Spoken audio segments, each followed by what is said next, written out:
Do you want to build an exceptional credit score like this? I worked at a bank for nearly 10 years and helped hundreds of people build credit. I've personally used my credit to finance vehicles and multiple homes. I don't claim to know everything about credit. I'm just going to share what's worked for me and the advice that I've given to a lot of people. The first step is obvious. Start building your credit history. There are 3 different ways in which you could do this. Number 1, apply for a credit card. I recommend you start with whatever institution you already bank with. You're already an existing customer and that could help with the approval decision. Unfortunately, it's very common for people to apply for a credit card with the intention of wanting to build credit. And ironically, they get declined because they don't have any credit. And there's that weird spot where people get stuck and don't know what to do next. Option 2 is probably the easiest and fastest way to start building that credit history. If you know someone that already has existing credit, ask them if they'll add you onto their account as an authorized user. By doing this, the existing account will start reflecting on your credit history. Give it a couple months and you'll have a credit score in no time. Now, in order to do this, you have to know someone that has a good credit score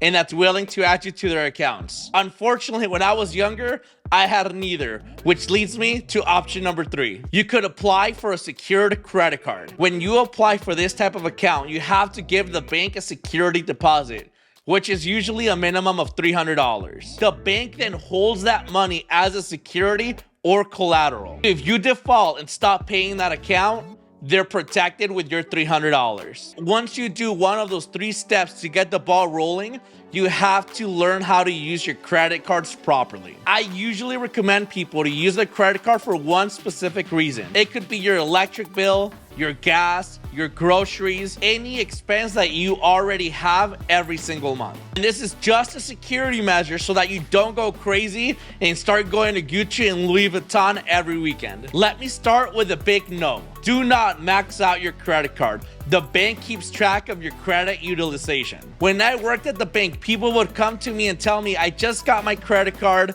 I've been using it, and my credit score is pretty low. What is going on? After asking a couple questions, I found out that they maxed out their credit card. Do not make this mistake. Why does this hurt me, Rafa? Well, I'm glad you asked. If you use all of your credit limit, the bank is going to see you as high risk. They're either going to think this person doesn't know how to manage their money, or they're clearly living beyond their means. The rule of thumb is you only want to use 30 to 50% of your available limit. For example, if you have a $500 credit card, do not use it for more than $250. If you have a $1,000 credit card, don't use it for more than $500. You get the picture? Another question a lot of people ask me is, should I pay off my credit card every month or should I carry a balance and pay some interest? Now, to answer this question, let me talk about how interest works when it comes to credit cards. Hypothetically, let's say you have a $500 credit card and you use it for $200 for groceries. 1 month later, you get your credit card statement and it says that you have a $200 balance and a minimum payment required of $25. At that point, if you make a $200 payment and completely pay off your credit card, you're gonna pay $0 in interest because you paid it off completely. Now, if you see that they're only requiring a $25 minimum payment, that's all you pay, you're gonna pay interest on the remaining amount, which in this case would be $175. Now that I've explained how you do and do not pay interest, let me tell you what I would do. I usually tell people to rotate every other month on paying off their credit card and carrying a balance over to the next month. In other words, in month number 1, you use your credit card for no more than half of your credit limit. When you get the bill, you pay it completely off. So you pay $0 in interest. Now for month number 2, you're gonna use your credit card except you're not paying it off completely. You're only gonna leave about $100 to $150 balance and carry that over to the next month. Now you're gonna leave $100 to $150 balance and carry that over to month number 3.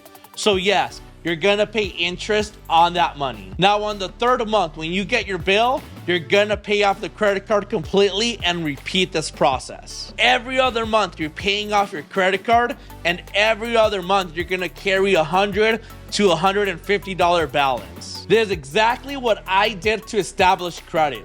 6 months later, I applied and I got approved for my second credit card, and I was doing it with both of them. Years later, I leveraged my good credit to finance my house and to finance a vehicle. And both of those accounts helped build my credit score to what it is today. And that's exactly what I did to build my FICO credit score to over 800. Now again, I'm not claiming to be some credit expert. This is just what I did and it worked for me, and I hope it brought some value to all of you. Take care and God bless.